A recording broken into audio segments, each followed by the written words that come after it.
Hola, ¿qué tal amigos, amigas? Un saludo cordial tengan todos ustedes. Arrancamos un nuevo programa de Ciclos, domingo 5 de julio.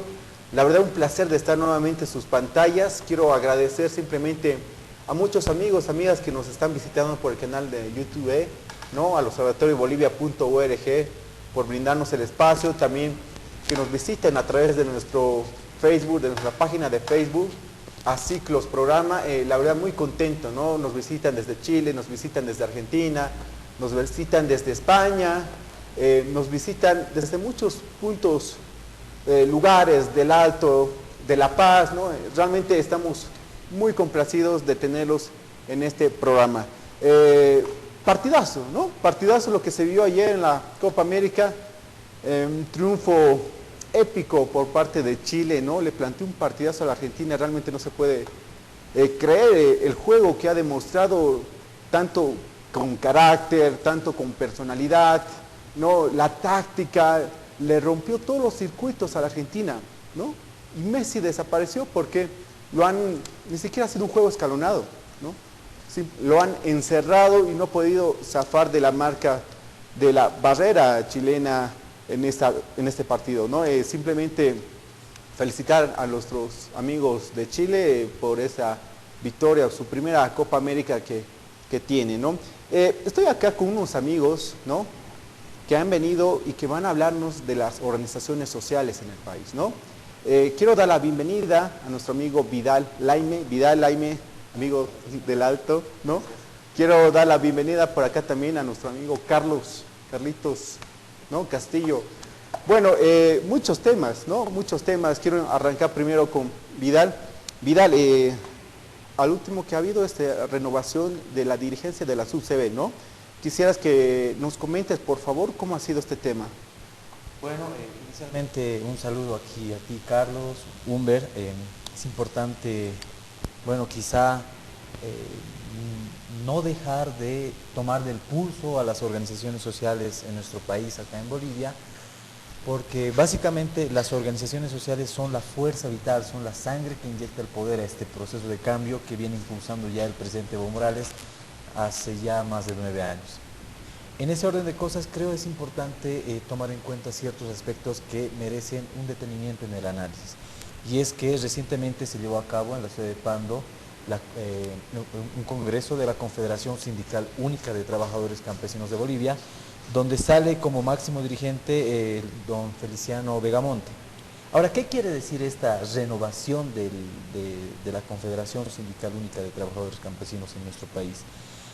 Si tú le has dado seguimiento mediáticamente a las declaraciones de estos dirigentes, tanto al saliente como fue don Rodolfo Machaca y al nuevo, esta confederación se ha trazado un objetivo, y el objetivo es claro, es apuntar para abrir la Constitución Política del Estado, solicitar eso a la Asamblea Legislativa Plurinacional de nuestro país, para impulsar una reelección, nuevamente una reelección del presidente Evo Morales.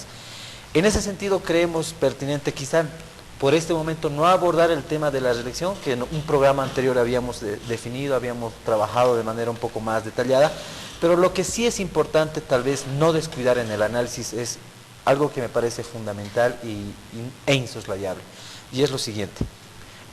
Cuando hablamos en Bolivia a partir de ese manto, el marco de las organizaciones sociales, tenemos que retrotraernos a organizaciones como la Central Obrera Boliviana, como la Confederación Sindical Única de Trabajadores Campesinos de Bolivia, como la Confederación Nacional de Mujeres Indígenas Originarias Bartolina Sisa, como la Confederación de Ayllus y Marcas del Collasuyo Marca, CONAMAG, o como la Central Indígena del Oriente Boliviano y demás. O sea, ¿qué quiere decir hablar acerca de las organizaciones sociales? Ya en un anterior programa que me invitaste, habíamos dado un pequeño puntilleo acerca de qué fue el decurso histórico de la Central Obrera Boliviana. Ahora, para quizá no quedarnos en la orfandad y entender un poco más acerca de esta entidad matriz, es importante tal vez un poco interiorizarnos acerca de la trayectoria de la CSUCB. Bueno, yo me quedo hasta ahí, quizá tengas más preguntas, pero yo quisiera en este programa tal vez un poco enfocarnos acerca de ese recurso histórico, ese glorioso, así como yo catalogo como gloriosa y glorioso el pasado histórico de la Central Obrera Boliviana y el actual proceso que ellos mismos están impulsando, también es importante también entender cómo funciona, cuáles son las características de la Confederación Sindical de Trabajadores Campesinos de Bolivia, ¿no? Antes de abrir paso a Carlos, me parece muy importante aclarar a la opinión pública respecto a ello, Vidal, porque siempre nos remontamos al 52 y a la COP, ¿no? Cuando había un hilo histórico paralelo a la COP que ha sido la SUCB. Quisiera que nos cuentes así de manera resumida los hitos más importantes de ese trayecto histórico. Yo no diría que ha habido una trayectoria paralela a la COP. No olvides de que el sindicalismo boliviano, que no necesariamente se inicia en el 52 con la fundación de la COP, porque tenemos antes a la Federación Sindical de Trabajadores Mineros de Bolivia, fundada en el 46, ya en el gobierno de Barrientos, pero antes de eso tenemos a las federaciones pequeñas, a los sindicatos de gráficos, sindicatos pequeños, que poco a poco se van articulando en función del discurso y en función de la narrativa discursiva del marxismo-leninismo y el trotskismo, fundamentalmente. Pero este país, y hay que nomás decirlo, no necesariamente es un país con una población que se adscribe a la lógica y a la ideología del movimiento obrero. Somos un país mayoritariamente campesino e indígena originario. Y es ahí donde tenemos que quizá hacer hincapié en que cuando hablamos de la Confederación Sindical Única de Trabajadores Campesinos de Bolivia, como punto inicial tenemos a 1979. ¿Qué significa esa fecha? Antes de la CSUCB había la Confederación Nacional de Trabajadores Campesinos de Bolivia. O sea, era otra organización. Pero esta organización tenía la característica de estar ligada y podríamos decir indexada en una especie de relación incestuosa con el pacto militar campesino bancerista, barrientista. Entonces, de alguna manera, esta forma de ligarse y sostener y mantener el pacto militar campesino en aquella época de la dictadura en Bolivia, hizo que el movimiento campesino distorsione su devenir histórico. ¿Te das cuenta? Entonces, estamos hablando de un movimiento campesino que ha sido cooptado en ocasiones, pero al mismo tiempo ha tenido la suficiente fuerza para poder tratar de estar al margen de lo que ha sido la cooptación estatal en ese entonces, en la época de las dictaduras militares. Estamos hablando de 1964 a 1982. Entonces, es importante entender esto. Uno de los personajes que quisiera yo mencionar como un personaje histórico es el primer secretario ejecutivo de la SUCB, que es don Genaro Flores, que ha batallado constantemente en contra de esa prebendalización del movimiento indígena. Un antecedente antes de la creación de la CSUCB tenemos la masacre en Epizana, Tolata y Melga, en Cochabamba. Uno de los sindicatos que se van articulando y que también le dan origen al movimiento campesino es en el Valle Alto de Cochabamba y es en Ucureña. Entonces, todos estos elementos de formas de organización que de alguna manera en el 53 fuerzan al movimiento nacionalista revolucionario a poder plasmar una reforma agraria, porque no es que el movimiento nacionalista revolucionario del 52 quiso voto universal, nacionalización de las minas, reforma agraria, de ninguna manera. Quizá cuando uno hace una revisión histórica de los hechos pueda entender de que el MNR era el que enarboló y el que tomó la decisión de poder plasmar esas decisiones. Y eso también sería un error, porque la nacionalización de las minas, la reforma agraria, la reforma educativa, el voto universal, fueron demandas que se han ido aglutinando en nuestro país, pero ya de décadas antes. Entonces, en 1953, cuando se firma la reforma agraria, el MNR se ve forzado a firmar, y es básicamente por un movimiento campesino ya organizado. Y eso se puede plasmar, se puede ver en el tema de los sindicatos en Cochabamba, ¿no? En Ucureña propiamente. Luego viene el tema de la fundación de la SUCB como una forma de decirle basta al pacto militar campesino en el 79, y es ahí donde empieza un devenir histórico totalmente diferente. Bueno, hasta ahí, ¿no? Luego voy a complementar un poco más. Dale, y luego vamos a estar hablando respecto a cuáles han sido las diferencias entre el movimiento obrero y el movimiento campesino, más adelante con Vidal. Ahora me voy con Carlos. Carlos, un placer nuevamente de tenerte, amigo, colega. Carlitos, ¿cómo has visto esto, el proceso de los movimientos sociales en esta data de la historia que hemos tenido? Bueno, me alegra que me hagas esa pregunta, pero antes de comenzar quisiera invitar a nuestros televidentes a comprar el nuevo libro de Diego Ayo Saucedo, En la Cumbre. Vale. Fue presentado recién este último jueves por la noche en la Cinemateca Boliviana. Es un libro muy interesante, muy divertido y no va a dejar absolutamente a nadie indiferente. Lo más probable es que después de leer este libro muchos van a querer o abrazar al autor o no abrazarlo, pero es muy bueno. Muy bueno. Bueno, el libro de la semana entonces. El libro de la semana. Okay. Ya, creo que es importante tomar un datito que es por todos conocidos que salió esta semana, y es que con la elección de su nuevo directorio, la CESUCB también se ha propuesto durante los próximos 2 años asegurar la reelección del presidente Morales para las elecciones del 2019, incluyendo un cambio en la constitución política del Estado. Entonces uno no puede más que preguntarse cuál va a ser el rol del movimiento campesino, de este gran sindicato campesino, en la articulación de los actores de poder que tenemos a futuro durante los próximos 5 años. No se trata de una realidad que ha estado inmutable en todo este tiempo que ha pasado desde que fue elegido recién en 2005. Se podría decir, siguiendo a Moira Suazo, que el Pacto de Unidad o las organizaciones sociales en el país han pasado por 4 fases diferentes. Ella clasifica estas fases en 3, pero yo creo que hay que añadir una. La primera es cuando estas organizaciones sociales se articulan en el famoso Pacto de Unidad, con el principal objetivo de llevar a cabo una asamblea constituyente, incorporar los cambios de plurinacionalidad en el país, y se caracteriza porque en esos tiempos era básicamente una alianza campesino-indígena, que aún no había podido penetrar completamente el ámbito urbano, a lo que hace recién después del 2007-2008, cuando se puede decir que pasa una nueva fase organizativa, que es la CONALCAM, como una fase de defensa del proceso ante una oposición regional con tácticas políticas que iban desde el ataque político hasta casi el ataque militar.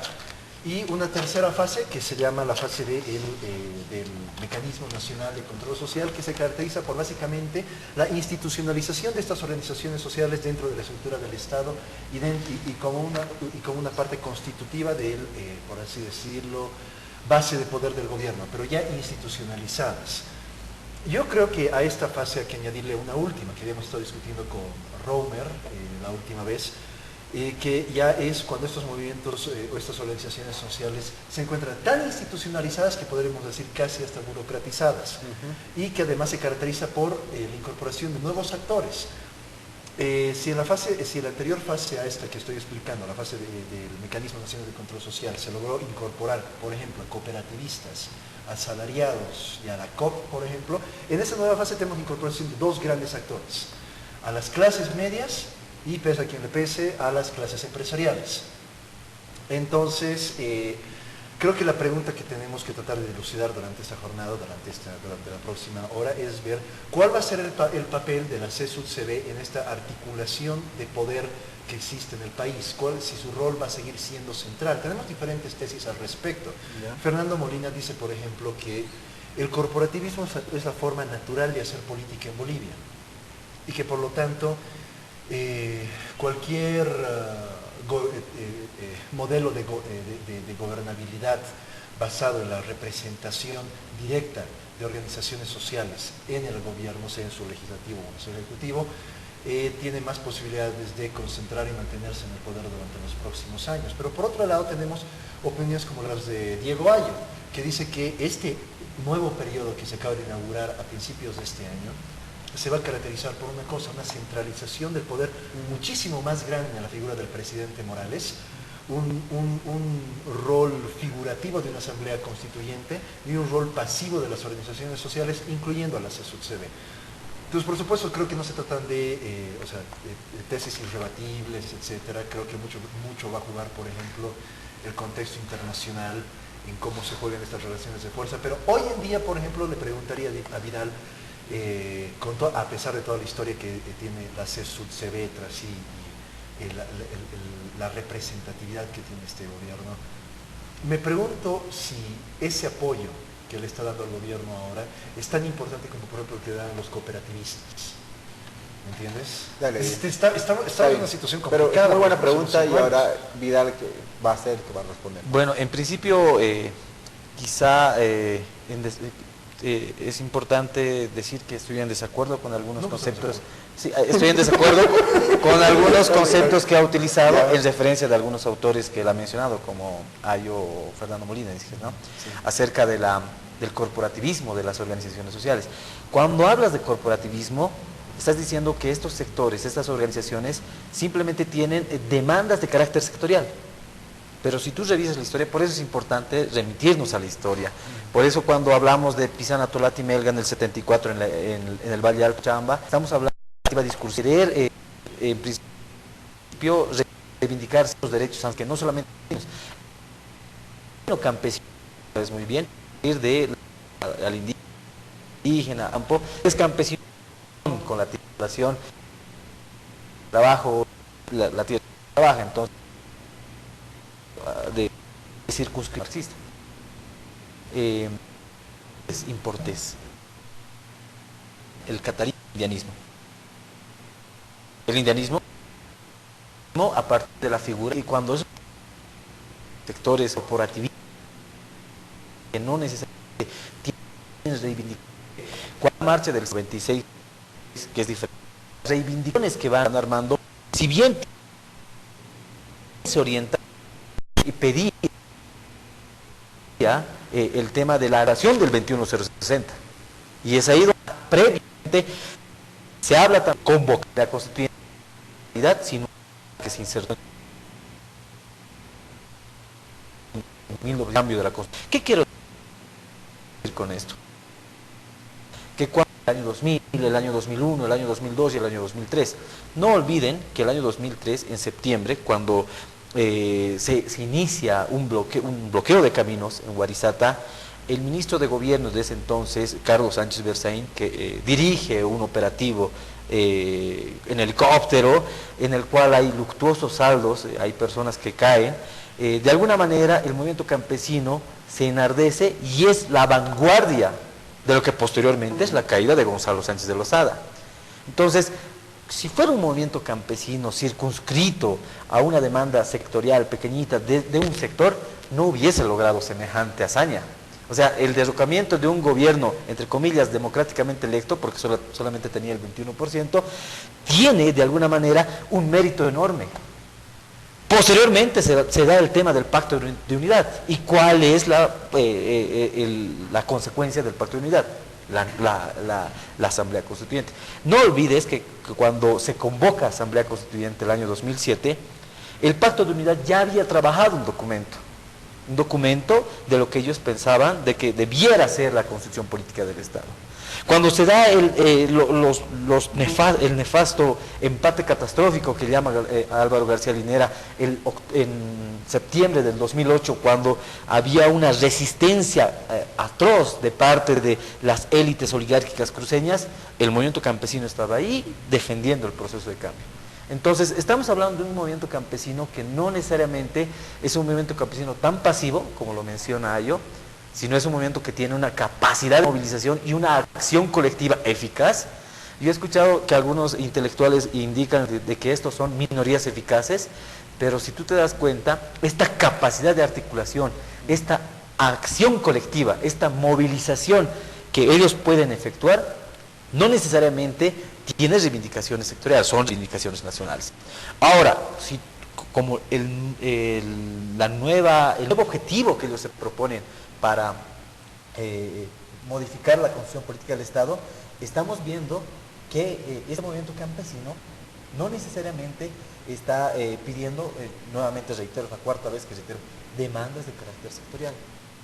Y si hablamos de las organizaciones sociales, tenemos que también ser precisos en los conceptos, ¿no? Es importante eso.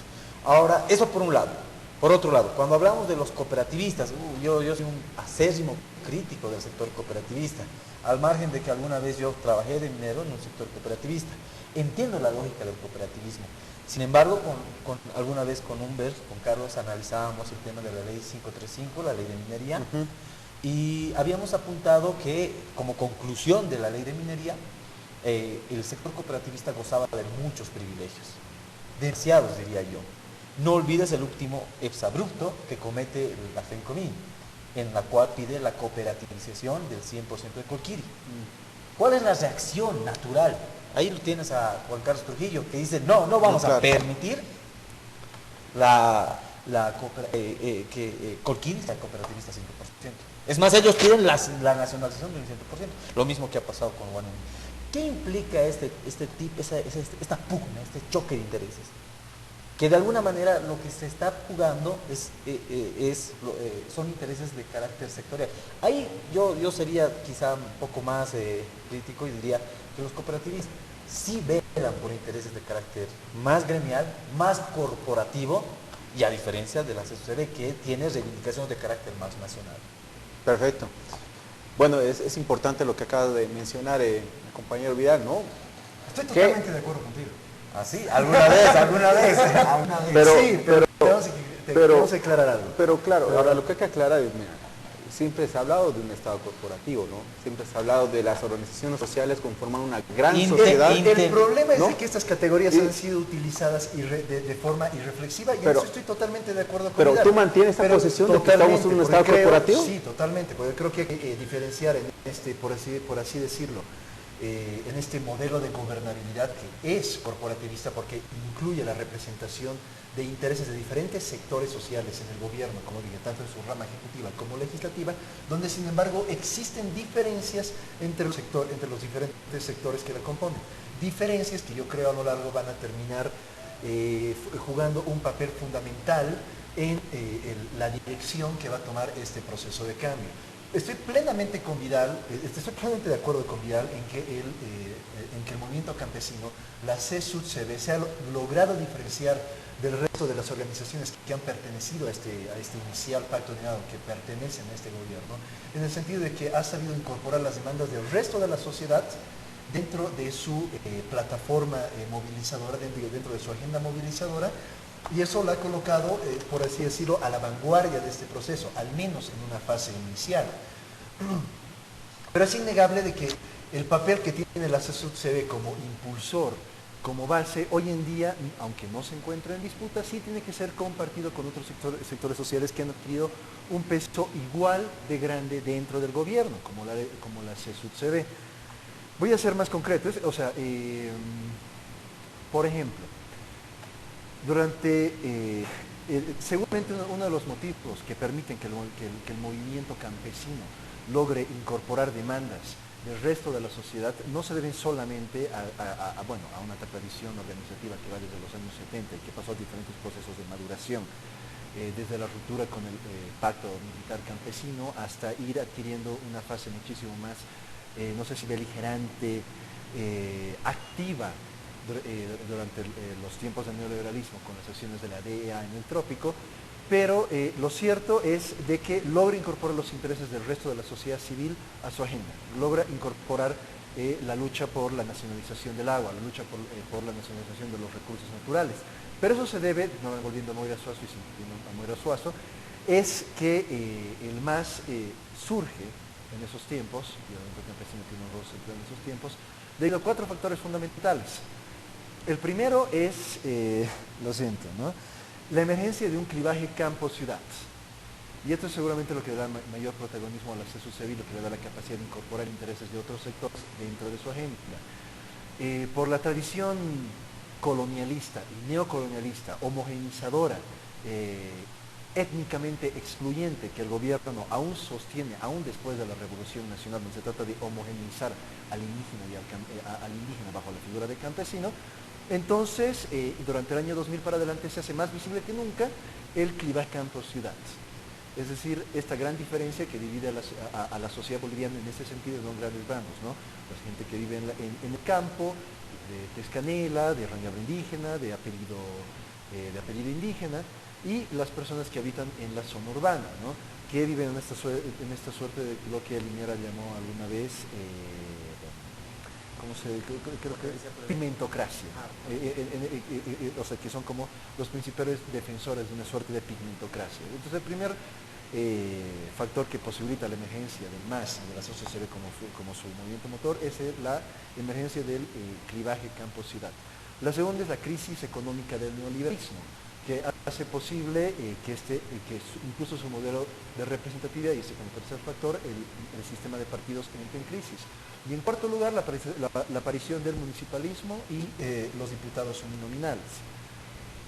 Entonces, estoy de acuerdo con Vidal en que el movimiento campesino se diferencia del resto de las organizaciones que forman parte de este gobierno, de este modelo de gobernabilidad corporativo, y yo sostengo que es por definición corporativo porque incluye la representación de diferentes sectores dentro del gobierno, aunque con diferentes pesos, pero que ciertamente el movimiento campesino se diferencia del resto, ¿no es cierto? Y seguramente eso aún posibilita su papel de vanguardia. Sin embargo, hoy en día ya no es el único movimiento que pesa más políticamente.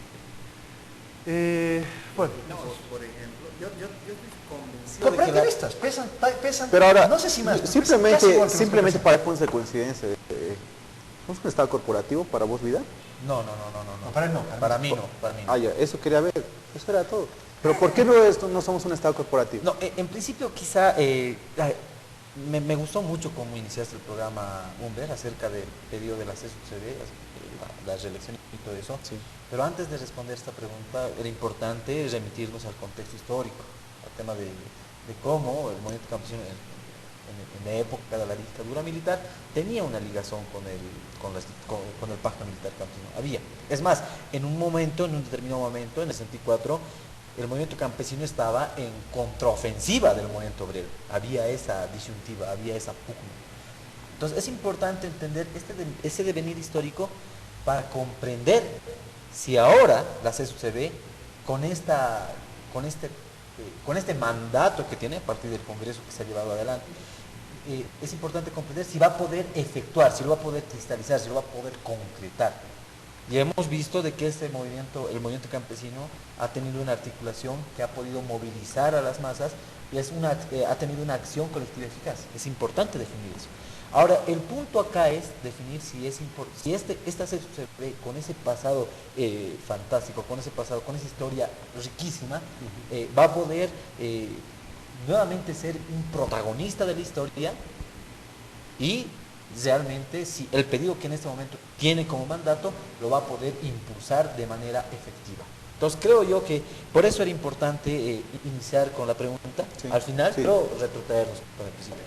Algo que me parece fundamental y es importante no descartar, y para los televidentes, es que la propuesta del Estado plurinacional que tenemos, antes de responder a la pregunta, pero es importante. Dale.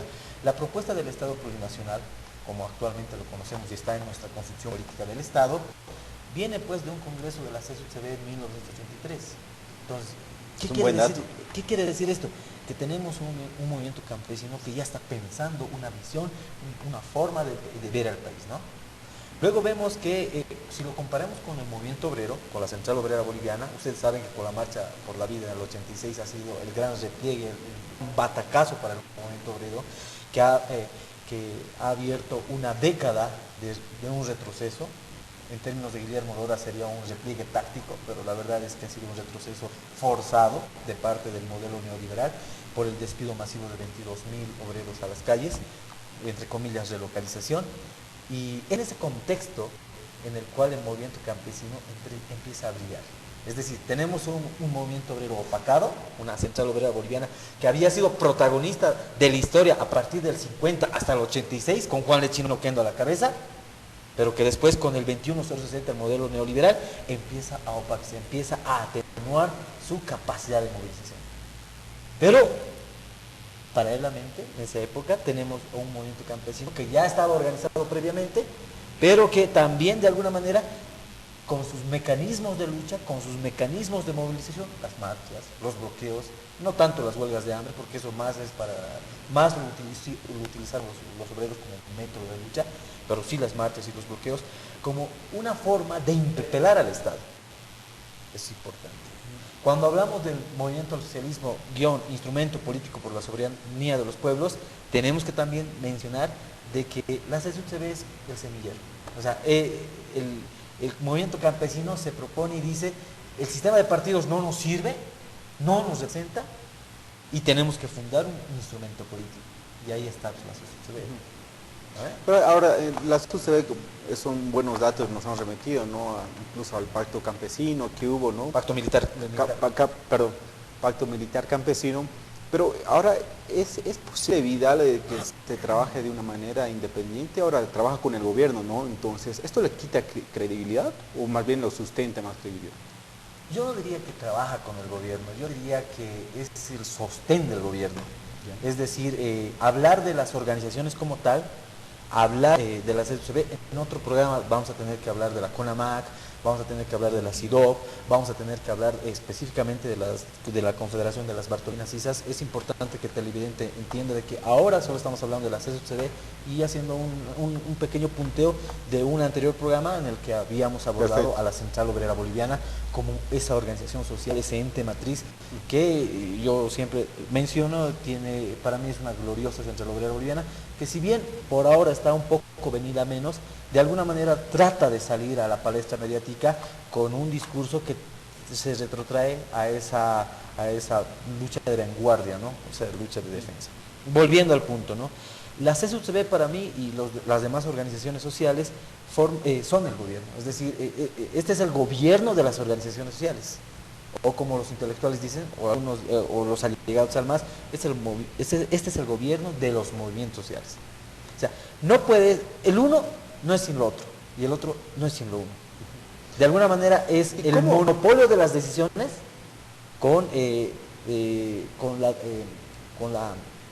la desconcentración de las mismas. Es decir, el Estado como el que detenta el poder, pero al mismo tiempo los tomadores de decisiones como las organizaciones ¿Y sociales. cómo contrarrestar entonces, Vidal? Luego voy contigo, Carlos, sobre aquello que se afirma, ¿no? La centralidad del poder, ¿no? O sea, ya no hay esa dispersión de poder, de coordinar, sino más bien se está centralizando más, ¿no? O sea, se está reduciendo las decisiones, ¿no? ¿Cómo entonces podría definir? Si este es un gobierno de las organizaciones sociales, imagino que siempre deben estar coordinando con las organizaciones sociales. Evidentemente, eso es importante hacer notar. No olvides de que debido a la nutrida agenda del presidente, él tiene que reunirse con los militares, con el alto mando policial, con las organizaciones sociales, es decir, hasta tenemos un viceministerio de coordinación con las organizaciones sociales. O sea, antes solamente tenías un ministerio de asuntos campesinos, ahora tienes carteras del ramo que específicamente tienen que atender al movimiento campesino.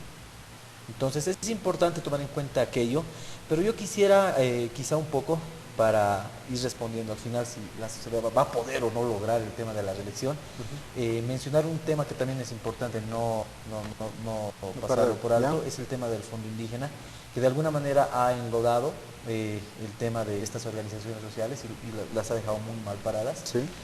Pero sin embargo, yo había escrito en la época, en el semanario que Por cierto, que aquí está el director, ¿no? Claro, aquí el... No sé de qué están hablando. No, en serio. Ya, dale. Y en ese sentido, yo agradezco mucho porque en un artículo que escribí había mencionado de que los directos responsables no son las organizaciones sociales como tal, sino son actores individuales.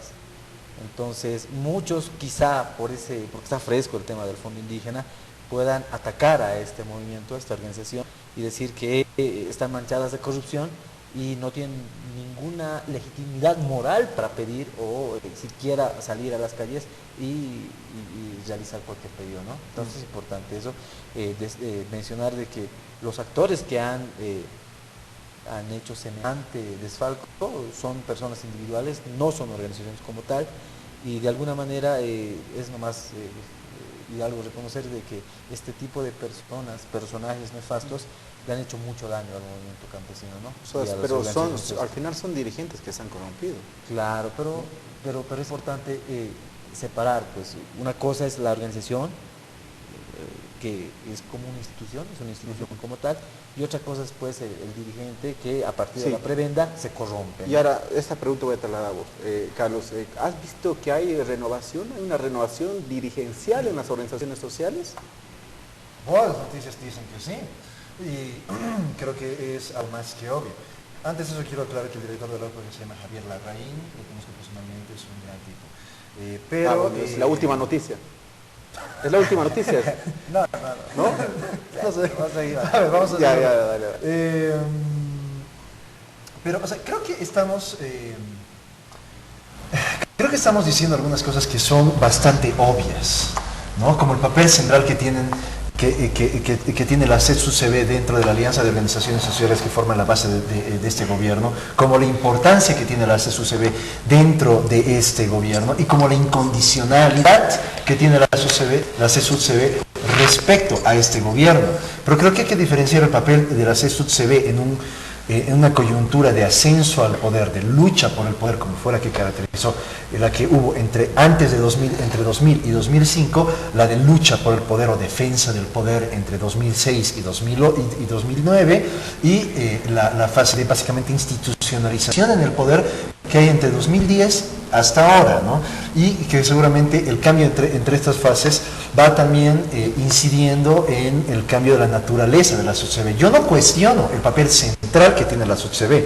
Es más, creo que tal vez el tema de análisis en este programa debería ser por qué esta incondicionalidad del movimiento campesino con el presidente Morales, principalmente con el presidente Morales, porque a diferencia de los cooperativistas, que como te digo, para mí van adquiriendo cada vez más relevancia dentro de este gobierno, a diferencia de los cooperativistas, su apoyo no es condicionado, de los cooperativistas es totalmente condicionado, como podemos ver ahora en el caso de Colquía y la defensa que tiene con los asalariados.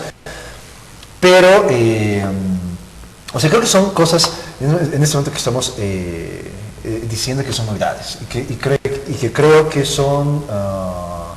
bueno, totalmente indiscutibles, ¿no? No, totalmente indiscutibles. Pero ahora, respecto a si hay una especie de renovación dirigencial en la CESUCB, creo que este sector se ha caracterizado por una increíble dinamicidad dentro de su vida orgánica, que seguramente le ha permitido tener esta estructura vigorosa que tiene hoy en día y el papel central que tiene ahora en el gobierno. Entonces ahí va la respuesta. Sí, importante algunas cosas que detallaba, ¿no? El apoyo si es condicional o no condicional, ¿no? No, es pareciera ese de la SUB es que es totalmente incondicional, a diferencia de los cooperativistas que digamos, reciben betas en Huanuni, en Colquiri y en no sé cuántos lugares más, ¿qué recibe la CESUCB a cambio, además de representación política dentro del Ejecutivo y dentro del Legislativo? ¿Qué recibe aparte de eso? Y además, los analistas, digamos, más críticos al gobierno dirían transferencias indirectas por medio de programas como el Evo Cumple. Pero eso no es suficiente para comprar el apoyo de una organización que básicamente de por sí ha tenido la fuerza para llevar a un partido a la función de gobierno. A mí me llama la atención la relación intrínseca que tiene la SUCB con el presidente Evo Morales, ¿no? El afán de, claro, pero es una relación de los 2 años, en 2 años apostar nuevamente por la relación del presidente Evo Morales. No condicionada. Sí, ¿A cambio de qué? Pero, o sea, ¿por qué su apoyo no es condicionado? Esa creo que es la pregunta más importante de ahora, ¿no? Claro, pero es que es una relación también recíproca. A ver, están olvidando algo que es importante y lo mencioné hace un momento. El MAS y PCP nace a partir de un congreso de la CESUCB. Sí, tenía ese vaso de escenario. Entonces, pretender o suponer de que, o encontrar o querer armar una respuesta alejada de por qué tal, no. El semillero del MAS es la CESUCB. O sea, el MAS es la CESUCB de alguna forma. De alguna forma sí, de alguna forma. El movimiento campesino es el que le da origen al movimiento. CESUCB es que CESUCB más Evo. Claro, o sea, es una ligación, no es lo mismo como los cooperativistas. No olvides que en el año 2007 también ha habido este conflicto entre cooperativistas y asalariados en Huanuni. Y han dejado los saldos también luctuosos, los primeros muertos del gobierno.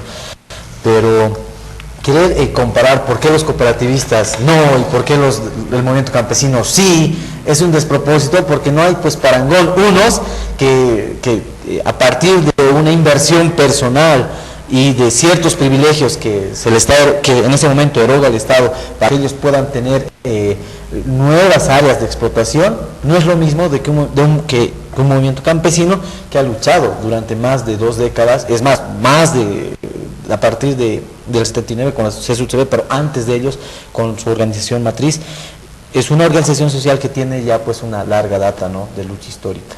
Ahora, con todo esto, bueno... Sí, voy a preguntarte, Vidal, porque me imagino que hay muchas inquietudes en los televidentes, amigos, amigas, respecto a cómo lo ves, bueno, en el 52, la gran alianza de clases, ¿no? Me decías que no hubo un tal paralelismo en la historia de cada uno, pero yo quisiera hallar algunas diferencias, ¿no? Algunos intereses que se jugaron, tanto el movimiento obrero, tanto como el movimiento campesino. ¿Cuál es la diferencia, Vidal? ¿Cómo es que en un principio parecía una gran alianza de clases, no bajo el 52, bajo la bandera del MNR, fueron yendo por la historia, pero cada uno con su agenda, ¿no? Entonces yo quisiera que por favor le expliques al televidente cuál ha sido la agenda de los dos. Bueno, a ver, en principio, la tierra es para quien la trabaja. Si no me equivoco es Tristan Marov, que él es la nacionalización de las minas, y la tierra para quien la trabaja es quien empieza a trabajar estas ideas que, si bien son de corte trotskista, de corte marxista, son apropiadas en un principio por el movimiento obrero, pero no sucede lo mismo con el movimiento campesino. Como decía Carlos, al movimiento campesino o al movimiento indígena se lo ha tratado de homogeneizar en el 52. Con la reforma educativa, ¿qué sucede con la reforma educativa? A los indígenas, a los originarios, a los campesinos, se les obliga solamente a aprender la educación en un solo idioma, el castellano. O sea, la castellanización de todos ellos, primer elemento. Segundo elemento, cuando en los años 23, en los años 20, 30, antes de la guerra del Chaco, se inicia el tema de la escuela Ayllu, en Huarizata y las demás escuelas, para poder iniciar la educación del sector indígena, original campesino. Había de parte de las élites de ese entonces una resistencia a que se construyan escuelas en el campo. Ellos pensaban y ellos consideraban de que eran centros de subversión. O sea, esa era la lógica que tenían en los años 20, en los años 30. No olvides el debate que existe entre Franz Tamayo y Arguedas. Uno con una forma de la apología del indio, y el otro denostándolo, indicando que es lo peor del ser humano. Entonces, estos traumas irresueltos de la colonialidad, como diría Stefanoni, de alguna manera han ido calando en el movimiento campesino. ¿Y por qué digo esto? Porque esa élite criolla, esa casta gobernante que ha estado dirigiendo el país hasta el 52, de alguna manera no solo ha invisibilizado al movimiento campesino indígena originario, sino lo ha denostado, lo ha maltratado, lo ha marginado, lo ha discriminado y lo ha tratado con el más abierto racismo. ¿Y qué hace el MNR en el 52? Trata de homogeneizar y convertir a todos en ciudadanos. Todos somos iguales, hablamos castellano. No sucede lo mismo con el movimiento obrero, que el movimiento obrero tiene una lógica más orientada a la jornada laboral, a que la capacidad adquisitiva del salario no disminuya, a los beneficios sociales. No es lo mismo, o sea, son dos lógicas diferentes. Pero el movimiento campesino tiene la virtud de alguna manera de organizarse tanto en Cochabamba, tanto en el altiplano, y se asienta con mayor fuerza en el altiplano. Quiero hacerte una pregunta más, luego paso con Carlos Vidal. ¿El campesino en realidad busca tierras individuales? ¿No son tierras colectivas como ha sido, por ejemplo? ¿O cómo es la figura en este caso? Bueno, actualmente los títulos ya son de propiedad de carácter individual.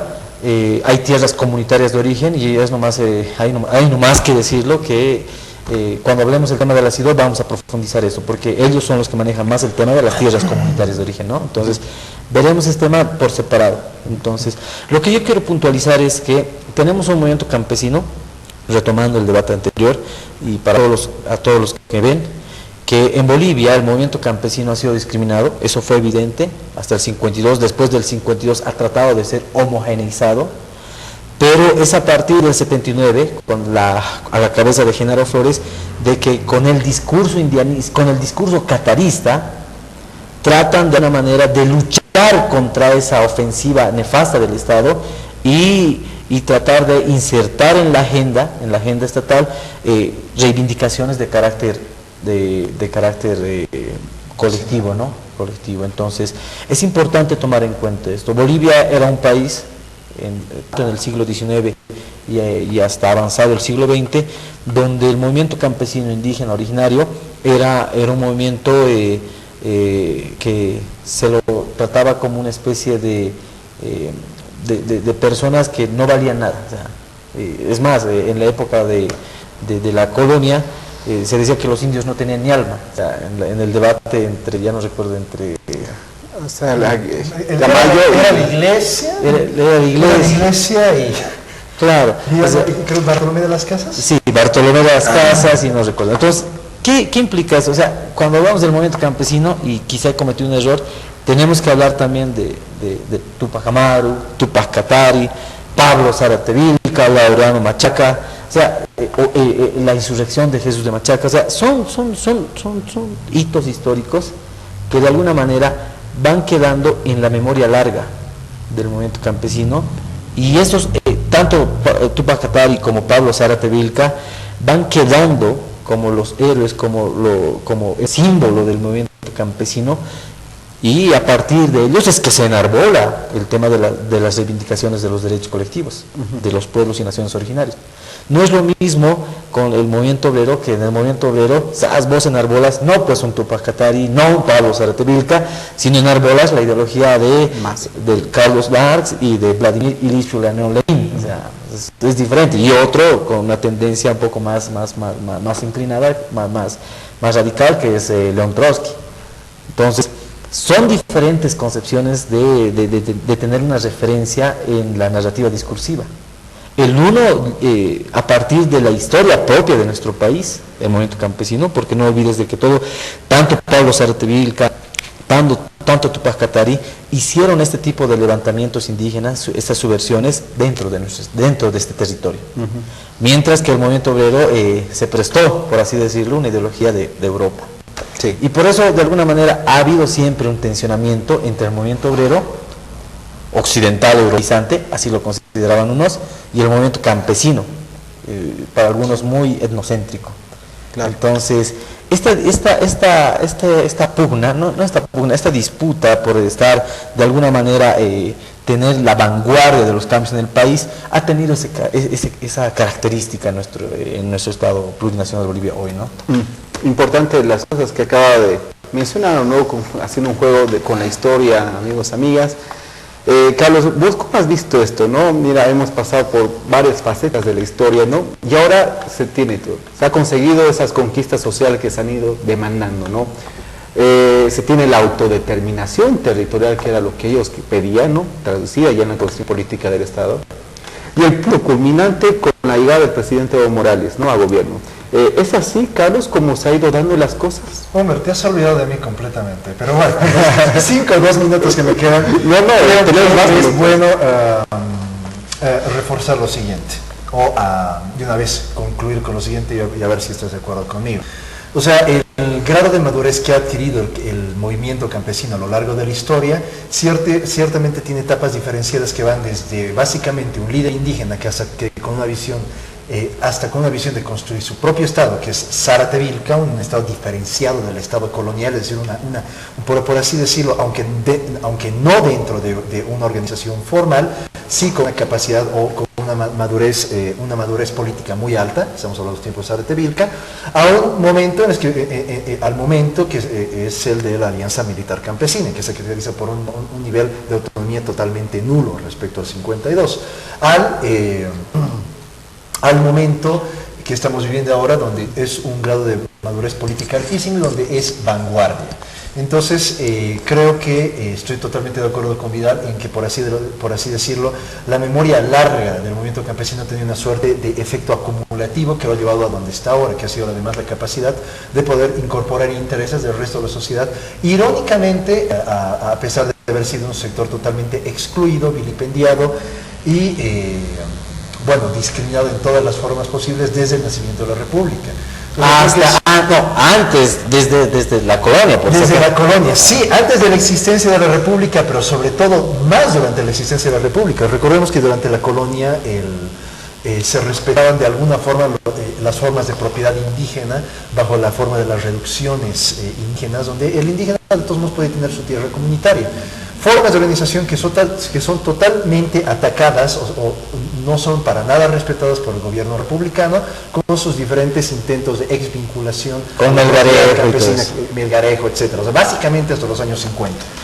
Entonces, creo que estamos de acuerdo en que sí sí, el movimiento campesino ha sido totalmente excluido, discriminado antes de la existencia de la República hasta muy recientemente. ¿No? Creo que estamos de acuerdo en que tiene un nivel de madurez política que lo diferencia muchísimo de ese movimiento campesino que hemos tenido en el 64 con el pacto militar campesino. Que ha sido enamorado por la gente. Y que seguramente, sí, no sabemos por qué se enamoró de él, pero que se diferencia mucho, además en esos tiempos se diferenció mucho de esa gran figura de Zárate Vilga que tenía básicamente la idea de construir su propio Estado dentro del territorio boliviano. Seguramente en ese sentido, antes que reivindicar a Túpac Katari, nosotros deberíamos estar viendo como el predecesor directo del Estado Plurinacional de Bolivia a Zárate Vilca. Y bueno, coincidimos con todo eso. Entonces, y además de eso coincidimos con el rol central, incondicional y políticamente leal de la CSUD-CB dentro de este gobierno.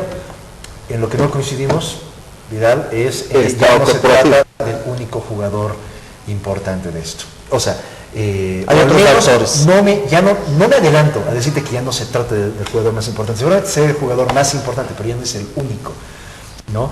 Sumando a eso que dentro de este pacto de unidad inicial que hizo la Asamblea Constituyente, ya no contamos con el actor indígena, de que es la CONAMAC y la CIDOC. Tú hablas de tierras comunitarias de origen, propiedad comunitaria, que es todo un tema que deberíamos realmente abordarlo en otro tema. Sí.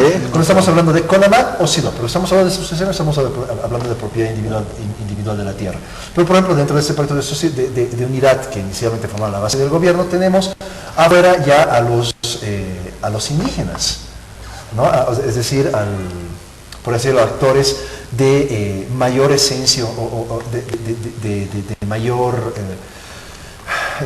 sujetos más indígenas que campesinos, ¿me entiendes? Esos los tenemos fuera ahora, y aún tenemos al sector campesino como sector central, pero también tenemos algo que tenemos como cooperativistas, tenemos clases medias que en algunos casos se están haciendo demasiado figurativas y demasiado visibles mediáticamente, y tenemos empresarios, ¿no? Recientemente incorporados, claramente incorporados, porque podemos ver por los resultados de la última cumbre agropecuaria, donde al parecer han sido más los actores centrales que la propia CSUD-CB.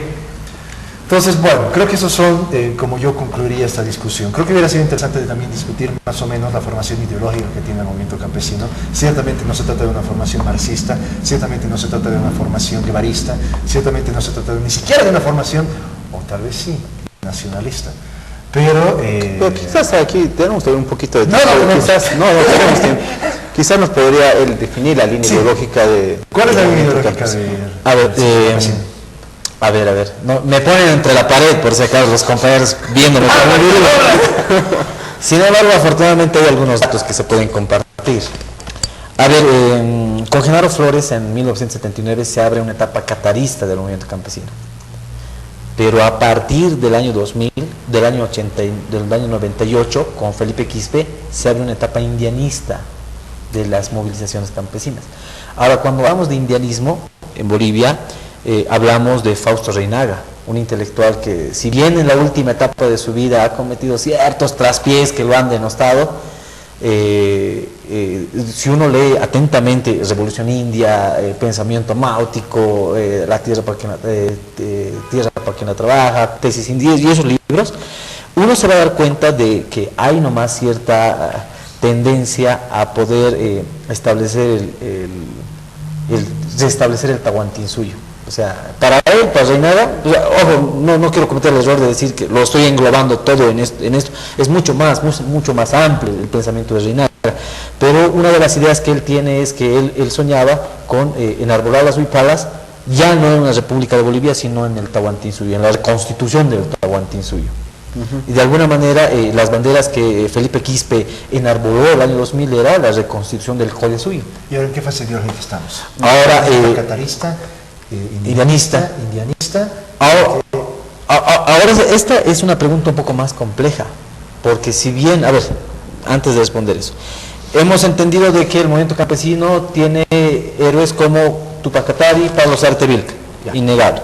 Ha habido levantamientos indígenas, Jesús de Machaca, Epizana, Tolata Melga, ya. Ha habido un casamiento con el Estado, con las dictaduras militares, un pacto militar campesino, ya, listo. Del 79 para adelante ha habido una contraestataria. Ha habido una etapa contestataria contra el Estado. Ya, positivo, ha habido eso. Y ha habido una apertura del catarismo como ideología, como norte. Del 2000 para adelante ha habido una etapa indianista, pero después de Felipe Quispe ha habido otra forma de ver esto. Ya no tanto ligado al tema del indianismo, sino al tema de la plurinacionalidad. Y es ahí donde entra el pacto de unidad. Y después del pacto de unidad tenemos nosotros la Constitución Política del Estado y uno de los impulsores es el movimiento campesino. Y el vicepresidente Vidal tiene una lectura clara, realmente ha podido rescatar, coincidir diciendo que los campesinos también están buscando el socialismo comunitario. Bueno, no necesariamente decir que ellos buscan el socialismo comunitario, ojo, no nos equivoquemos. Pero si uno revisa un texto que escribe, que es coordinador Álvaro García Linera y es Sociología de los Movimientos Sociales, él ha tenido la suficiente perspicacia para poder darse cuenta de que son las organizaciones sociales los actores fundamentales y relevantes de este nuevo Estado. Por lo menos él ya lo había visto, su lectura ha sido, digamos, providencial, ¿no? Pero él de alguna manera tenía esa forma de ver en ellos los actores fundamentales de este proceso. Pero de ahí a decir que ellos buscaban el socialismo comunitario sería también, intelectualmente sería un error decir esto, ¿no? Aseverar. Porque también sería una síntesis. No, es que tampoco. El punto del socialismo comunitario es que es un modelo en construcción. Ojo. Un discurso no terminado.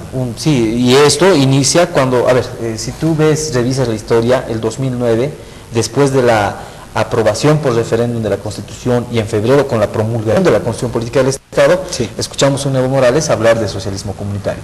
Yo te recomendaría, yo recomendaría de que el tema del socialismo comunitario, al igual que el tema de las tierras comunitarias de origen, lo abordemos en nuestro programa, sí, porque es aún más complejo, es muy complejo. Debe ser un programa solo para socialismo. Como yo lo entiendo, lo entiendo, el socialismo comunitario es como una simbiosis entre el movimiento obrero y el movimiento campesino. Pero para evitar errores conceptuales, entonces hay que ser muy precisos, ¿no? Quiero finalizar con lo siguiente, y para todos los que nos ven. Cuando escuchamos a la máxima dirigencia de la Confederación Sindical Única de Trabajadores Campesinos de Bolivia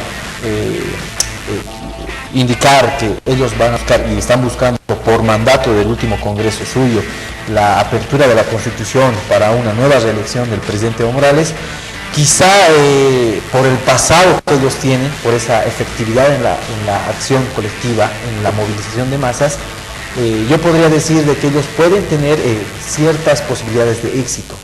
Sin embargo, si es que ellos no logran de alguna manera limpiar la imagen a partir del nefasto precedente del Fondo Indígena, va a ser medio complicado. Es importante que la imagen de esta organización quede incólume, quede limpia, quede transparente.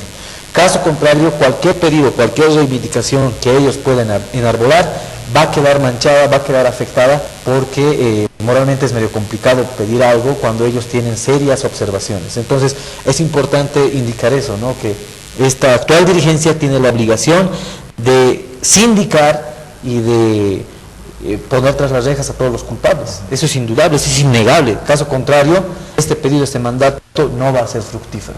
Se trata del actor central del proceso. Sí, obviamente. Conclusión, CESUTCB, actor central del proceso, base fundamental del proceso de cambio. Es básicamente lo que podríamos resumir este programa, ¿no es cierto? Bueno, creo que sí. Bueno, sí, muy bien. Amigos, amigas. Más allá de que existen otros actores. Existen otros actores, pero como yo totalmente CESUTCB es base fundamental. No, gracias, simplemente gracias, chicos. Antes de eso quiero nuevamente, decir... No, ya vamos a hablar.